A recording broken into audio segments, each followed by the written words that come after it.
पिछले एक साल से भारतीय जनता पार्टी के प्रवक्ता, भारतीय जनता पार्टी के नेता प्रेस कॉन्फ्रेंस कर करके बार बार ये आरोप लगा रहे हैं कि दिल्ली में शराब घोटाला हुआ। जो भारतीय जनता पार्टी के प्रवक्ता प्रेस कॉन्फ्रेंस कई महीनों तक लगातार करते रहे, वही प्रेस कॉन्फ्रेंसेस के आरोप उसके बाद सीबीआई और ईडी की चार्जशीट में आ गए। 6 महीने से ज्यादा से सीबीआई और ईडी जांच कर रहे हैं। उन्होंने कुल मिलाकर 500 से ज्यादा अफसर इस तथाकथित शराब घोटाले की जांच में लगाए हैं। तो क्या है ये तथाकथित शराब घोटाला? इस तथाकथित शराब घोटाले में मुख्य रूप से 2 आरोप हैं।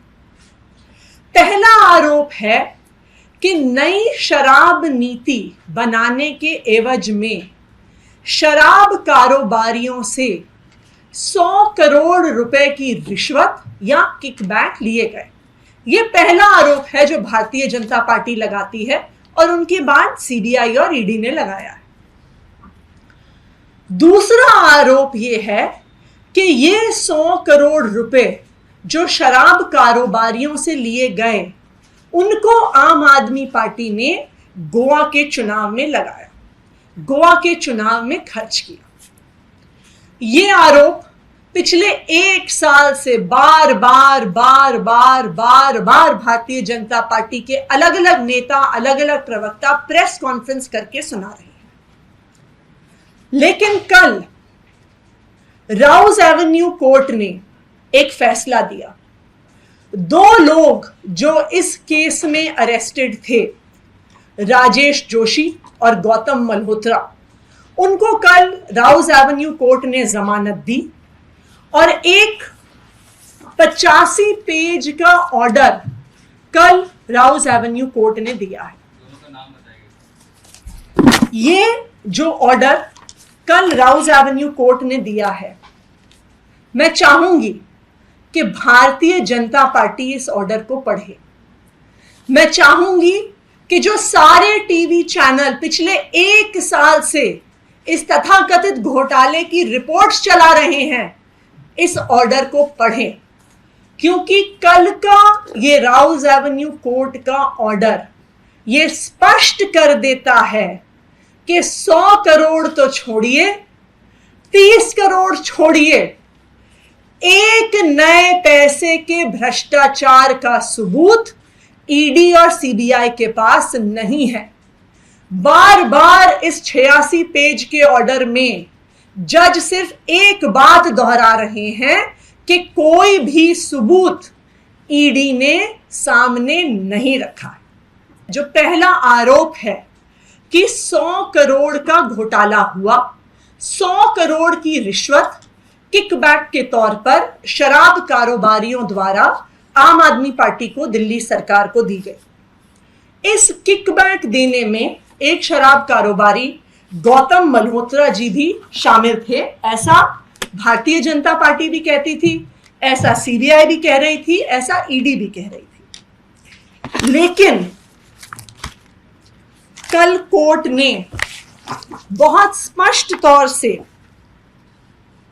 पैरा 74 में अपने ऑर्डर में कहा है, there is no specific evidence showing any such cash payment towards payment of bribe or repayment of kickbacks.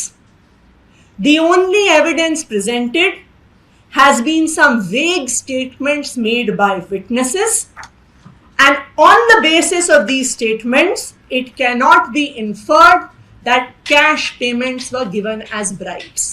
So court ये स्पष्ट तौर से कहता है कि रिश्वत देने का, एक नए पैसे की भी रिश्वत देने का कोई भी सबूत कोर्ट के सामने नहीं रखा गया है। ईडी के पास कोई भी सबूत नहीं है। तो ईडी की कहानी शुरू होती है 100 करोड़ रुपए से। हालांकि ये 100 करोड़ रुपए का जो अमाउंट है ये कहां से आया ये बिल्कुल भी स्पष्ट नहीं है, क्योंकि ईडी खुद अपनी चार्जशीट में सिर्फ 30 करोड़ रुपए के अमाउंट की बात करता है। तो पहले 100 करोड़ से तो ईडी खुद 30 करोड़ पे आ गई। ये जो 30 करोड़ है जो तथाकथित रूप में किकबैक के रूप में आया, उस पर यह आरोप है कि एक शख्स जिनका नाम है राजेश जोशी, जो बेचारे एक छोटे से वेंडर हैं, पोस्टर लगाते हैं, आउटडोर की होर्डिंग लगाते हैं, एसएमएस भेजते हैं, आईवीआर कॉल भेजने वाले एक छोटे से वेंडर हैं, उन पर यह आरोप लगा कि 30 करोड़ रुपए इस रिश्वत से, इस किकबैक से राजेश जोशी जी के माध्यम से दिल्ली आया और फिर राजेश जोशी जी ने ये 30 करोड़ रुपए दिल्ली से गोवा पहुंचाया। तो अब हम 30 करोड़ पे आ गए हैं। तो इस 30 करोड़ की क्या कहानी है, इसको हम देखते हैं। पैरा 44 में इस 30 करोड़ रुपए के बारे में कोर्ट ये कहता है, there is no independent evidence collected by the investigating agency to substantiate or corroborate this fact. तो जो 100 करोड़ से 30 करोड़ पर ईडी आई, उस 30 करोड़ पर कोर्ट ने बहुत स्पष्ट तौर से बोला है कि 30 करोड़ के लेन देन का कोई भी सबूत नहीं है। और कोर्ट ने उसके बाद बोला है कि आपके पास जो सबूत है हम उसे सबूत नहीं मान सकते हैं कि राजेश जोशी का नंबर किसी के फोन में सेव था, कि राजेश जोशी ने किसी को कॉल किया। उन्होंने कहा नंबर सेव होना, किसी एक व्यक्ति का दूसरे व्यक्ति को कॉल करना, कोई भी सबूत नहीं माना जा सकता। उसके बाद ईडी ने कहा अपने आरोप में कि ये जो 30 करोड़ रुपए राजेश जोशी ने तथाकथित रूप से दिल्ली से गोवा पहुंचाए, इस पैसे का हवाला, इस पैसे का लेन देन पर्चियों के माध्यम से हुआ। इस पर्चियों पर भी कोर्ट ने बहुत सख्त टिप्पणी करी है। इस ऑर्डर के पैरा 46 में इन पर्चियों के बारे में कोर्ट का यह कहना है, however, even these paper slips have not been recovered either in hard or in digital form from the mobile phone of any witness or any hawala operator. Number 2, no record seized from any hawala operator in connection with this amount has been presented to the court. यानी आपने जो कहा कि 30 करोड़ रुपए पर्चियों के लेन then के माध्यम से गोवा, दिल्ली से गोवा गए, उसका भी कोई सबूत ईडी के पास, सीबीआई के पास नहीं। दूसरा आरोप, दूसरा मुख्य आरोप जो इस शराब घोटाले में तथाकथित रूप से लगाया गया है कि जो पैसा रिश्वत के तरह से किकबैक के तौर पर 100 करोड़ रुपया आया, उसको गोवा के चुनाव में खर्च किया गया। पिछले 6 महीने से ईडी, सीबीआई के सारे अफसर गोवा में बैठे हुए हैं। उन्होंने आम आदमी पार्टी के साथ काम करने वाले हर वेंडर के ऑफिस में छापा मार दिया, हर वेंडर को पूछताछ के लिए बुलाया, कभी गोवा में बुलाया, कभी दिल्ली में बुलाया। 6 महीने की पूछताछ, 6 महीने के रेड, 6 महीने के छापों के बाद जिस ईडी ने 100 करोड़ रुपए के घोटाले का आरोप लगाया, उन्होंने कोर्ट के सामने कहा कि आम आदमी पार्टी ने गोवा के चुनाव में 19 लाख रुपए कैश में खर्च किया है। तो अब ईडी ने पूरे देश के सामने जांच करके साबित कर दिया है कि आम आदमी पार्टी देश की सबसे ईमानदार पार्टी है, कि आम आदमी पार्टी ने गोवा में चुनाव लड़ा और सिर्फ 19 लाख रुपए कैश में खर्च किए और बाकी सारा खर्चा चेक में किया। ये ईडी की जांच ने साबित कर दिया। कल के इस ऑर्डर ने सीबीआई और ईडी का पर्दाफाश कर दिया। अब ये स्पष्ट हो गया है कि ये जो चार्जशीट हैं जो सीबीआई और ईडी दाखिल करती हैं, ये सीबीआई और ईडी के दफ्तरों में नहीं लिखी जाती हैं, ये प्रधानमंत्री कार्यालय में लिखी जाती हैं और फिर प्रधानमंत्री कार्यालय से इनको ईडी और सीबीआई को दिया जाता है और कहा जाता है कि अब जो हमने इसमें आरोप लगाए हैं, जो हमने चार्जेस लगाए हैं, इनको जस्टिफाई करने के लिए आप कोई गवाह ढूंढ के लेके आइए, इनको जस्टिफाई करने के लिए आप कोई एविडेंस लेके आइए। तो फिर ईडी और सीबीआई क्या करती है? वो लोगों को बुलाती है, डराती है, धमकाती है, उनकी कनपट्टी पे थप्पड़ मारकर उनके कान के पर्दे फाड़ती है और फिर उनसे अपने बयान लिखवाती है।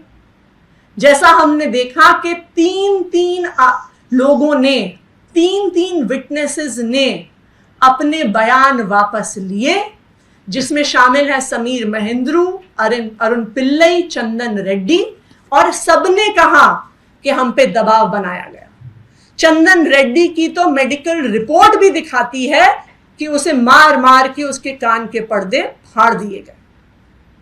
और सीबीआई और ईडी क्या करती है? जब उन्हें कोई ना कोई सबूत दिखाना होता है तो सीबीआई और ईडी को फिर झूठ बोलना पड़ता है कि मनीष सिसोदिया जी ने एविडेंस डिस्ट्रॉय करने के लिए 14 फोन तोड़ डाले।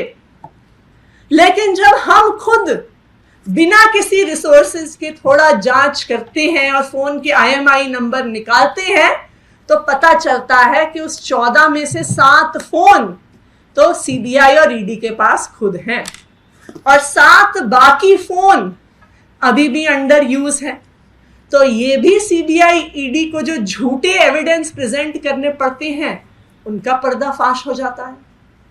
फिर सीबीआई और ईडी को लगता है कि हमें कुछ तो दिखाना पड़ेगा, हमें ऊपर से आदेश आया है, हमें पीएमओ से आदेश आया है, तो फिर वो चार्जशीट में संजय सिंह जी का नाम डाल देते हैं।